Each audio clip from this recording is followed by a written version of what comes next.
কক্সবাজারের টেকনাফে মচুনি রোহিঙ্গা ক্যাম্পে ভয়াবহ আগুনে পুড়ল ৩ শতাধিক বসতঘর ও স্থাপনা। আগুনে এক শিশুর মৃত্যু হয়েছে। বৃহস্পতিবার রাত ১১টার দিকে টেকনাফ মৌচুনি ২৬ নং ক্যাম্পে G2 ব্লকে এই ঘটনা ঘটে।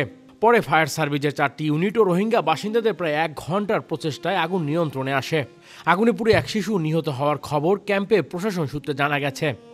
এছাড়া নিখোঁজ রয়েছে ২ জন। বিষয়টি নিশ্চিত করেছে টেকনাফ মডেল থানার ভারপ্রাপ্ত কর্মকর্তা গিয়াসউদ্দিন। তিনি বলেন, টেকনাফ মৌচুনি রোহিঙ্গা ক্যাম্পে অগ্নিকাণ্ডের ঘটনা ঘটেছে। এক ঘুমন্ত শিশু নিহত হয়েছে। এছাড়া নিখোঁজ রয়েছে ২ জন। আগুনে প্রায় শতাধিক ঘরবাড়ি পুড়ে গেছে। তিনি আরও বলেন, অগ্নিকাণ্ডের ঘটনায় এক শিশুর মৃত্যু হয়েছে।